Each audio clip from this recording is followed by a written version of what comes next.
Hello, എല്ലാവർക്കും നമ്മുടെ ചാനലിലെ പുതിയൊരു വീഡിയോയിലേക്ക് സ്വാഗതം. എല്ലാവരും സുഖമായിട്ടിരിക്കുന്നുണ്ടല്ലോ അല്ലേ? ഞങ്ങളിവിടെ സേഫായിട്ടിരിക്കുന്നു. അപ്പോൾ പതിവ് പോലെ ഇന്നും ഒരു day in my life video ആയിട്ടാണ് ഞാൻ എത്തിയിരിക്കുന്നത്. വളരെ സിമ്പിളായിട്ട് ഉണ്ടാക്കാൻ പറ്റുന്ന ബ്രേക്ക്ഫാസ്റ്റും ലഞ്ചും ഒക്കെയാണ് കേട്ടോ ഇന്നത്തെ നമ്മുടെ വീഡിയോയിൽ. അപ്പോൾ നമുക്ക് സമയം കളയാതെ ഇന്നത്തെ വീഡിയോയിലേക്ക് പോയാലോ?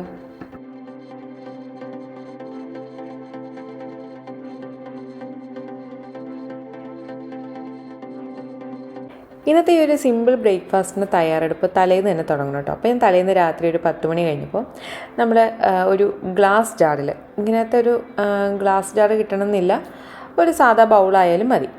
അപ്പോൾ അതിൻ്റെ അകത്തേക്ക് ഞാൻ 1/2 കപ്പ് ഓട്സ് ഇടുന്നുണ്ട്. റോൾഡ് ഓട്സ് ആണേ, അതിടുന്നുണ്ട്. അപ്പോൾ ഇത് ഓവർനൈറ്റ് സോക്ക് ചെയ്ത് ആണ് നമ്മൾ പിറ്റേ ദിവസം കഴിക്കുന്നത്. അപ്പോൾ അതിന് വേണ്ടിയിട്ടാണ്. അപ്പോൾ ഫസ്റ്റ് ലെയർ നമ്മൾ ഓട്സ് ഇട്ടു. പിന്നെ അതിലേക്ക് ചേർക്കുന്നത് ആൽമണ്ട് മിൽക്കാണ്. അത് 1 കപ്പ് എടുത്തിട്ടുണ്ട് കേട്ടോ. ആൽമണ്ട് മിൽക്കിന് പകരം നമ്മുടെ പശുവിൻ പാൽ ചേർക്കാം. തിളപ്പിച്ചാറ്റിയ ശേഷം അത് ചേർത്താൽ മതി. അല്ലെങ്കിൽ ഏത് പാൽ വേണമെങ്കിലും ചേർക്കാം. പിന്നെ നിങ്ങൾക്ക് വേണമെങ്കിൽ തൈര്, യോഗട്ട് ചേർക്കാം. അധികം പുളിയില്ലാത്ത ഗ്രീക്ക് യോഗട്ട് പോലത്തെ യോഗട്ടോ, അല്ലെങ്കിൽ നമ്മുടെ ഇപ്പോൾ നാടൻ തൈരാണെങ്കിൽ അധികം പുളിയില്ലാത്ത കട്ട തൈര് വേണമെങ്കിൽ ചേർത്ത് കൊടുക്കാം. അപ്പോൾ ഞാനിവിടെ ആൽമണ്ട് മിൽക്ക് ചേർത്തു. പിന്നീട് ഞാനിതിലേക്ക് ചേർക്കുന്നത് 1/4 കപ്പ് ചിയാ സീഡാണ്. അപ്പോൾ ഒരുപാട് ഗുണങ്ങളുള്ള ഒന്നാണ് നമ്മുടെ ചിയാ സീഡ് എന്ന് പറയുന്നത്. അപ്പോൾ ചിയാ സീഡും കൂടെ ഇട്ടിട്ടുണ്ട്. പിന്നെ പലരും നമ്മുടെ അടുത്ത് ചോദിക്കാറുണ്ട്, ചിയാ സീഡും നമ്മുടെ ബേസിൽ സീഡ്, അതായത് നമ്മുടെ കസ്കസും ഒന്നാണെന്ന്. രണ്ടും രണ്ടാണ്, പക്ഷേ രണ്ടും ഇതേപോലെ വെള്ളത്തിലിട്ടിങ്ങനെ വീർത്ത് വരുന്ന ടൈപ്പാണ്. കസ്കസും നല്ലത് തന്നെയാണ് കേട്ടോ. അപ്പോൾ ഞാൻ ചിയാ സീഡ് ഇട്ട് കൊടുത്തതിന് ശേഷം പിന്നീട് ചേർത്ത് കൊടുത്തത് തേനാണ്. അപ്പോൾ ഹണി കൂടെ ചേർത്ത് കൊടുത്തു. എന്നിട്ട് ഇതെല്ലാം കൂടെ നന്നായിട്ടൊന്ന് മിക്സ് ചെയ്യാണ്. ഇനി നമ്മൾ ഈ ഒരു ജാറിൻ്റെ അടപ്പ് വെച്ച് അടച്ച് ഫ്രിഡ്ജിലാണ് സൂക്ഷിക്കുന്നത്. അപ്പോൾ ഇങ്ങനെ നമുക്ക് ഫ്രിഡ്ജിൽ വെച്ച് 5 ദിവസം വരെ സൂക്ഷിക്കാമെന്നാണ് പറയുന്നത്. അപ്പോൾ ജോലിക്കൊക്കെ പോകുന്നവരാണെങ്കിൽ വളരെ ഈസി ആയിട്ട് ഉണ്ടാക്കിയെടുക്കാൻ പറ്റുന്ന ഒരു ബ്രേക്ക്ഫാസ്റ്റാണിത്. അപ്പോൾ നമ്മളൊരു ആഴ്ചയിൽ വീക്കെൻഡ് ആകുമ്പോൾ ഇതേപോലെ ഒരു 5 ജാറിലോ അല്ലെങ്കിൽ 5 ബൗളിൽ ഇതേപോലെ ഒരു ബേസ് ഉണ്ടാക്കിയെടുക്കുന്നു. പിറ്റേ ദിവസം രാവിലെ നമുക്ക് കുറച്ച് സാധനങ്ങളും കൂടെ ആഡ് ചെയ്ത് ഇതിനെ കുറച്ചുകൂടെ ഹെൽത്തി ആക്കി മാറ്റാം. അപ്പോൾ ഓട്സും അതേപോലെ ഇപ്പോൾ ഞാനിവിടെ ചേർത്തിരിക്കുന്ന ആൽമണ്ട് മിൽക്ക് ആണെങ്കിലും അതേപോലെ നല്ലതാണ്, പ്രോട്ടീൻ റിച്ച് ആണ്. അപ്പോൾ ഇനി നമ്മളിതിലേക്ക് ചേർത്ത് കൊടുക്കാൻ പോകുന്നത് നമ്മുടെ റാസ്ബെറിയും അതേപോലെ തന്നെ ബ്ലൂബെറിയാണ് ചേർത്ത് കൊടുക്കുന്നത്. അപ്പോൾ ഇത് തന്നെ ചേർത്ത് കൊടുക്കണമെന്ന് യാതൊരു നിർബന്ധമില്ല. നമ്മുടെ വീട്ടിലുള്ള സീസണൽ ഫ്രൂട്ട് ഏതായാലും കുഴപ്പമില്ല. പഴമോ ആപ്പിളോ അല്ലെങ്കിൽ നമ്മുടെ വീട്ടിൽ കിട്ടുന്ന ഏതെങ്കിലും ഇപ്പോൾ മാമ്പഴമോ അങ്ങനെ എന്ത് വേണമെങ്കിലും ചേർത്ത് കൊടുക്കാം. അതുപോലെ ഞാൻ ഇതിലേക്ക് ചേർത്ത് കൊടുക്കാൻ പോകുന്നത്, ഞാൻ കുറച്ച് ഡ്രൈ ഫ്രൂട്ട്സ് അവിടെ കട്ട് ചെയ്ത് വെച്ചിട്ടുണ്ട്. നമ്മുടെ കശുവണ്ടിപ്പരിപ്പ്, ബദാം പരിപ്പ്, വാൾനട്ട്, അതേപോലെ തന്നെ നമ്മുടെ ഈന്തപ്പഴം, ഇത്രയാണ് അവിടെ ചെറിയ കഷ്ണങ്ങളായിട്ട് നുറുക്കി വെച്ചിരിക്കുന്നത്. അതുകൂടെ ഇതിൻ്റെ കൂടെ ഇട്ട് കൊടുക്കുന്നുണ്ട്. അപ്പോൾ ഇതെല്ലാം കൂടെ ചേർന്ന് കഴിയുമ്പോൾ അത്യാവശ്യം നല്ല റിച്ച് ആയിട്ടുള്ളൊരു ബ്രേക്ക്ഫാസ്റ്റാണിത്. ഇത് രാവിലെ കഴിച്ചു കഴിഞ്ഞാൽ നമുക്ക് ഉച്ച വരെ ഒന്നും വിശക്കത്തേയില്ല. ഉച്ചയായാലും നമുക്ക് അങ്ങനെ വലിയ വിശപ്പ് ഉണ്ടാവത്തില്ല. പക്ഷേ വയറിൽ നമുക്ക് അത്യാവശ്യം വേണ്ട എല്ലാ പ്രോട്ടീൻസും ഫൈബറും എല്ലാം ചെല്ലുന്നത് കൊണ്ട് നല്ല ഹെൽത്തി ആയിട്ടുള്ളൊരു ബ്രേക്ക്ഫാസ്റ്റ് കഴിച്ച് തന്നെ നമുക്ക് നല്ല ഒരു ദിവസം തുടങ്ങാം. ഹെൽത്തിയാണെന്ന് മാത്രമല്ല, പെട്ടെന്ന് ഉണ്ടാക്കിയെടുക്കാം. നമുക്കൊന്ന് ഗ്യാസ് കത്തിക്കേണ്ട പോലും ആവശ്യം വരുന്നില്ല. അത്രയ്ക്ക് സിമ്പിളായിട്ട് എന്നാൽ ഹെൽത്തി ആയിട്ട് ഉണ്ടാക്കിയെടുക്കാൻ പറ്റുന്ന ഒന്നാണ് നമ്മുടെ ഇന്നത്തെ ഓവർനൈറ്റ് സോക്ക് ചെയ്യുന്ന ഓട്സ്. അപ്പോൾ അതായിരുന്നു എൻ്റെ ബ്രേക്ക്ഫാസ്റ്റ് എന്ന് പറയുന്നത്. ഇനി ഇന്നത്തെ ലഞ്ച്. അപ്പോൾ ഇന്നത്തെ ലഞ്ചിന് ഞാൻ 2 പാവയ്ക്ക എടുത്തിട്ടുണ്ട്, അതുപോലെ തന്നെ 3 ക്യാരറ്റ് എടുത്തിട്ടുണ്ട്. അപ്പോൾ പാവയ്ക്ക ഞാൻ ഒന്ന് കൊത്തിയിട്ട് ചെറുതായിട്ടൊന്ന് അരിഞ്ഞെടുക്കണം കേട്ടോ. അപ്പോൾ തീരെ കയ്പില്ലാത്ത രീതിയിൽ നമുക്ക് പാവയ്ക്ക എങ്ങനെ ഉലർത്തിയെടുക്കാം, ഒരു തോരനാക്കി എടുക്കാമെന്നാണ് കേട്ടോ ഞാൻ കാണിച്ചു തന്നെ. അപ്പോൾ അതിന് വേണ്ടി ഞാൻ ചെയ്യുന്ന കുറച്ച് ടെക്നിക്കാണ് ഇന്ന് കാണുന്നത്. അപ്പോൾ ഞാൻ ചെറുതായിട്ട് പാവയ്ക്ക കൊത്തി അരിഞ്ഞെടുത്തിട്ടുണ്ട്. ചോപ്പർ ഉണ്ടെങ്കിൽ ചോപ്പറിലിടാം, പക്ഷേ ചോപ്പറിലിട്ടാൽ ചിലപ്പോൾ കുറച്ചുകൂടെ ഈ പാവയ്ക്കല്ലേ കുറച്ചുകൂടെ ഇങ്ങനെ 2 പ്രാവശ്യം വലിച്ചു കഴിയുമ്പോൾ ചിലപ്പോൾ അതിൽ നിന്ന് വെള്ളം പോലെ അങ്ങനെ വരാൻ ചാൻസ് ഉണ്ട്. അപ്പോൾ കുറച്ചുകൂടെ ഇങ്ങനെ കുഴഞ്ഞ പരുവത്തിൽ വരും. അത് ഒഴിവാക്കാൻ വേണ്ടിയിട്ടാണ് ഞാൻ കൊത്തി അരിഞ്ഞ് തന്നെ അരിഞ്ഞെടുക്കുന്നത് കേട്ടോ. ഈ ഒരു പാവയ്ക്ക് നമ്മുടെ നാട്ടിലെ കയ്പ്പയ്ക്ക എന്നൊക്കെ പറഞ്ഞാൽ കുറച്ചുകൂടെ കയ്പ്പ് കൂടിയ ടൈപ്പ്. അതിൻ്റെ പുറം കളറ് കണ്ടോ, കുറച്ചുകൂടെ നല്ല ഡാർക്ക് പച്ചയല്ലേ. ആ പുറത്തെ കളറ് കുറച്ചുകൂടെ ഇങ്ങനെ വെളുത്ത് ലൈറ്റ് ഗ്രീനായി വരുന്തോറും നമ്മുടെ പാവയ്ക്കയുടെ കയ്പ്പ് കുറയുന്നതായിട്ട് എനിക്ക് തോന്നിയിട്ടുണ്ട്. അപ്പോൾ ഇവിടെ നമുക്കങ്ങനെ വെളുത്ത പാവയ്ക്ക കിട്ടാറേ ഇല്ല. കൂടുതലും ഈ ഒരു കളറിലാണ് പാവയ്ക്ക കിട്ടാറ്. പക്ഷേ ഇത്രയും കയ്പ്പുള്ള പാവയ്ക്ക പോലും ഇങ്ങനെ വളർത്തി കഴിഞ്ഞാൽ ഒട്ടും തന്നെ നമുക്ക് കയ്പില്ലാത്ത രീതിയിൽ കിട്ടും കേട്ടോ. ഞാൻ ഈ അരിഞ്ഞു വെച്ചിരിക്കുന്ന പാവയ്ക്കയിലേക്ക് കുറച്ച് ഉപ്പിട്ട് കൊടുക്കുന്നുണ്ട്. എന്നിട്ടത് കൈകൊണ്ട് നന്നായിട്ടൊന്ന് ഞെരടി ആദ്യം വരുന്ന കുറച്ച് വെള്ളം പോലെ അതിൻ്റെ അകത്തുനിന്ന് വരുമല്ലോ, അതൊന്ന് ഊറ്റി കളയുന്നുണ്ട്. പക്ഷേ ഒരുപാട് അങ്ങ് ഊറ്റി കളയുന്നില്ല കേട്ടോ. ശരിക്കും പറഞ്ഞാൽ പാവയ്ക്കയുടെ ഗുണങ്ങളൊക്കെ ഇരിക്കുന്ന ആ ഒരു കയ്പിലും എല്ലാത്തിലാണെന്നാണ് പറയുന്നത്. അതുകൊണ്ട് ഒന്ന് ഞെരടി ആദ്യം പിഴിഞ്ഞ് വരുന്ന വെള്ളം അങ്ങ് ഊറ്റി കളയുന്നുള്ളൂ. ഒരുപാട് ഞാൻ ഞെക്കി പിഴിച്ച് അങ്ങനെ ഞെരടി കളയുന്നുമില്ല. ഇനി നാട്ടിലെ വെള്ളപ്പാവയ്ക്കയാണെങ്കിൽ അങ്ങനെ ഞെരടിയിട്ട് ആ വെള്ളം കളയണമെന്ന് പോലും ഇല്ല കേട്ടോ. നാട്ടിലെ പാവയ്ക്കയ്ക്ക് ഈ പാവയ്ക്കേനെ അപേക്ഷിച്ച് കയ്പ്പ് കുറവാണ് താനും.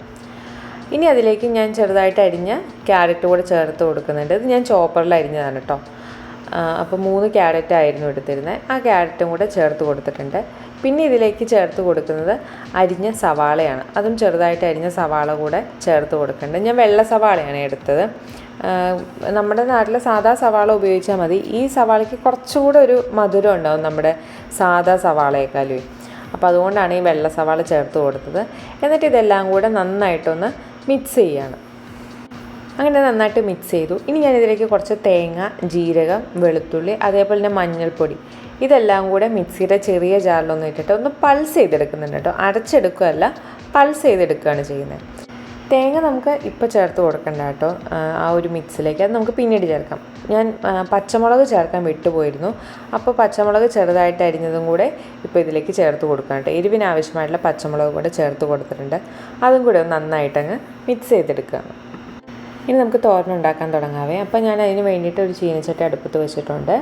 അതിലേക്ക് കുറച്ച് വെളിച്ചെണ്ണ ഒഴിച്ചു. വെളിച്ചെണ്ണ ഒന്ന് ചൂടായി വന്ന ശേഷം അതിലേക്ക് കടുക്, അതേപോലെ തന്നെ ഉഴുന്നുപരിപ്പ്, കറിവേപ്പില, പിന്നെ ചെറിയുള്ളി, 2 ചെറിയുള്ളിയാണ് കേട്ടോ എടുത്തിട്ടുള്ളൂ. അതും കൂടെ അരിഞ്ഞത് ചേർത്ത് കൊടുക്കുന്നുണ്ട്.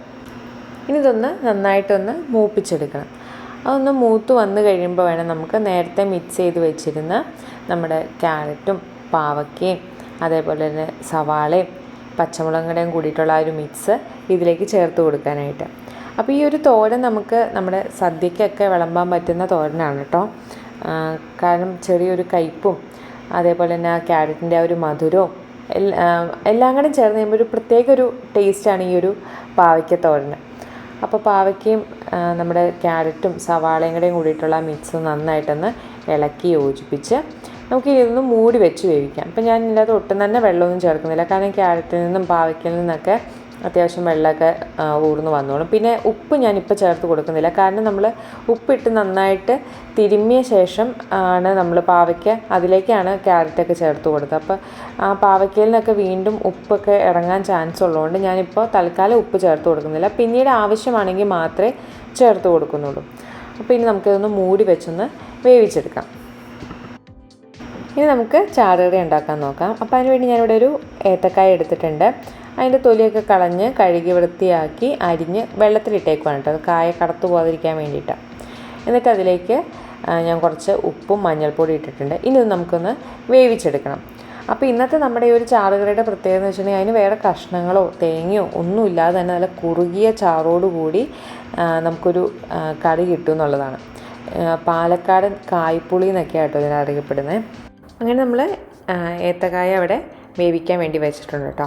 അപ്പോൾ പാവയ്ക്ക വേവിക്കാൻ വേണ്ടി വെച്ചത് ഒന്ന് ഇളക്കി കൊടുക്കാം. അടിക്ക് പിടിക്കണ്ടോ എന്നൊക്കെ നോക്കണ്ടേ. അപ്പോൾ ഒന്ന് ഇളക്കി കൊടുക്കുന്നുണ്ട്. അപ്പം ഈ ഒരു ചീനച്ചട്ടി നാട്ടിൽ നിന്ന് ഇത്തവണ പോയിട്ട് വന്നപ്പോൾ കൊണ്ടുവന്നാണെന്ന് അറിയാമല്ലോ അല്ലേ. അത് എങ്ങനെയാണ് മയപ്പെടുത്തി എടുക്കുക, മെരുക്കിയെടുക്കുക എന്നൊക്കെ ഞാൻ വീഡിയോയിൽ കാണിച്ചിട്ടുണ്ടായിരുന്നു.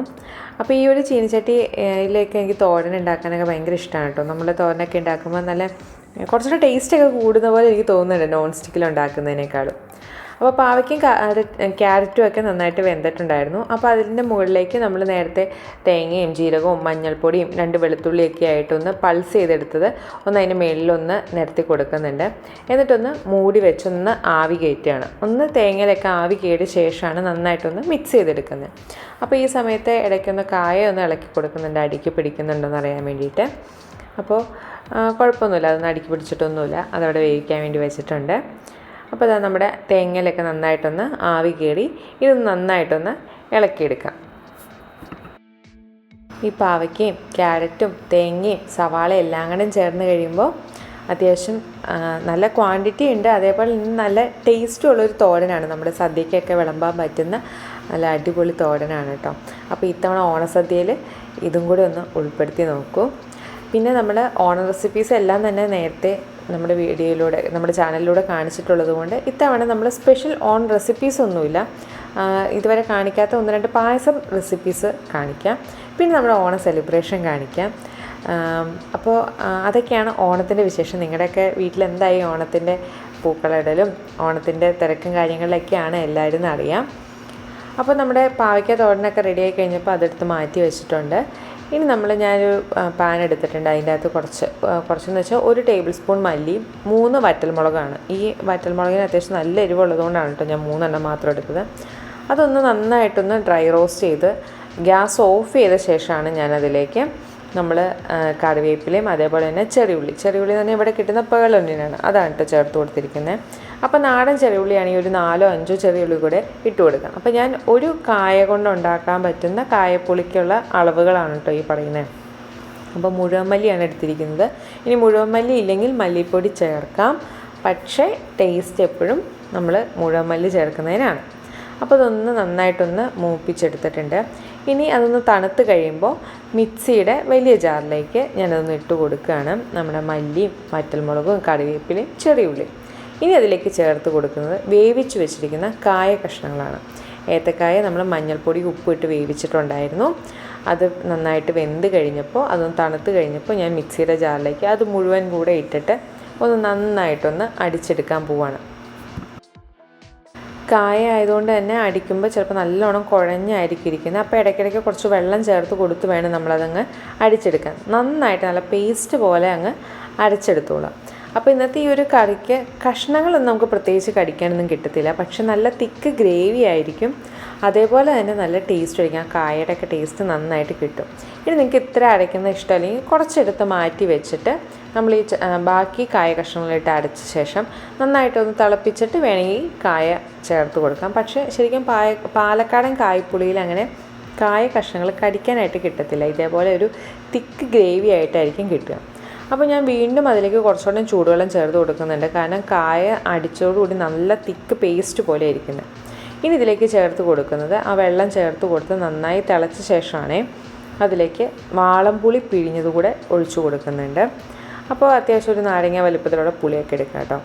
എന്നിട്ട് അതും കൂടെ ചേർത്തിട്ട് നന്നായിട്ട് അങ്ങ് തിളപ്പിക്കുകയാണ്. അപ്പം നമ്മുടെ മല്ലിയുടെയും അതേപോലെ വറ്റൽമുളകിൻ്റെ എരിവും അതേപോലെ പുളിയൊക്കെ ആകുമ്പോൾ നല്ലൊരു തീയലിൻ്റെയൊക്കെ ഒരു ടേസ്റ്റ് നമുക്ക് കിട്ടും. അപ്പോൾ തേങ്ങ ഒന്നും ചേർക്കാതെ തന്നെ നല്ല തിക്ക് ഗ്രേവിയിൽ നമുക്ക് നമ്മുടെ കായ്പുളി റെഡിയായി കഴിഞ്ഞിരിക്കുകയാണ്. ഞാൻ ഉപ്പ് നോക്കിയപ്പോൾ ഉപ്പ് അല്പം കുറവായിരുന്നു. കാര്യം നമ്മൾ കായ വേവിച്ച് ഉപ്പിട്ടാണെങ്കിലും അതിന് ഇച്ചിരി ഉപ്പ് കുറവുള്ളതുകൊണ്ട് കുറച്ചുകൂടി ഉപ്പ് ചേർത്ത് കൊടുത്തിട്ടുണ്ട്. അതേപോലെ തന്നെ അവസാനം ഞാനൊന്ന് താളിച്ചും കൂടെ ചേർത്ത് കൊടുക്കുന്നുണ്ട്. ഇത്രയപ്പോൾ കറി റെഡി. നമുക്കധികം കഷ്ണങ്ങളൊന്നും വേണ്ട, പിന്നെ തേങ്ങ ചിരകണ്ട, വറക്കണ്ട, അരയ്ക്കണ്ട, പെട്ടെന്ന് റെഡിയാക്കി കിട്ടുന്ന 2 കറികളാണ് ഇന്നത്തെ. 30 മിനിറ്റ് പോലും വേണ്ട നമുക്ക് ഈ കറികളെല്ലാം റെഡിയാക്കി എടുക്കാനായിട്ട്.